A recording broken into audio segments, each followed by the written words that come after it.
ভাই এ তো কারমা গ্রুপের শেহজাদ চৌধুরী। উনি পুরনো কিছু বলতে পারে না।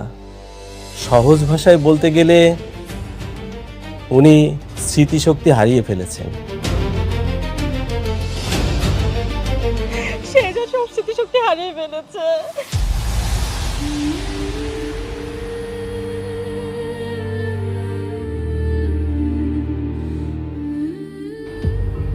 যেহেতু আমরা সবকিছু জেনে গিয়েছি,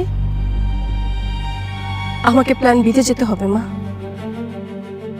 আমি আমার শেহজাদের সাথে থেকে গোপনে ট্রিটমেন্ট চালাবো, যেভাবে হোক আমার শেহজাদকে আমি সুস্থ করে ছাড়বো। আমি ওর সব স্মৃতি ফিরিয়ে আনবো, আমাকে আনতেই হবে।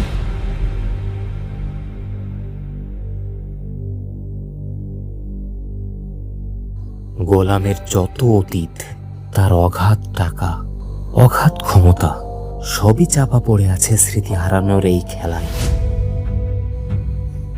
যদি কখনো স্মৃতি ফিরে আসে, কি হবে আমি নিজেও জানি না।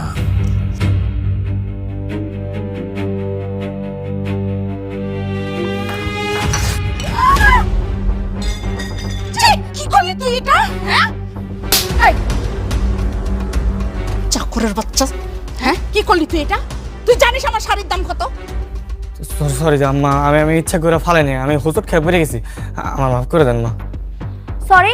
কিসের সরি? তোকে না এইভাবে সকাল বিকাল মারা উচিত, তাহলেই তুই বুঝতে পারবি যে ভুলের ফলাফল কি হয়। ওর এত দামি শাড়ি, এখন এটা কি মন চাচ্ছে স্যান্ডেল না করে? দাঁড়ান, আপনি ওর সাথে এমন ব্যবহার করছেন কেন? কি করেছো? কি করেছে দেখ, আমার এত দামি শাড়ি, তার উপরে চা ফেলে দিয়েছি। তো কি হয়েছে? এই ছোট্ট একটা ভুলের জন্য আপনি ওর সাথে এমন করবেন? আপনারা কি ভুলে গেছেন ও কিন্তু এই বাড়ির জামাই?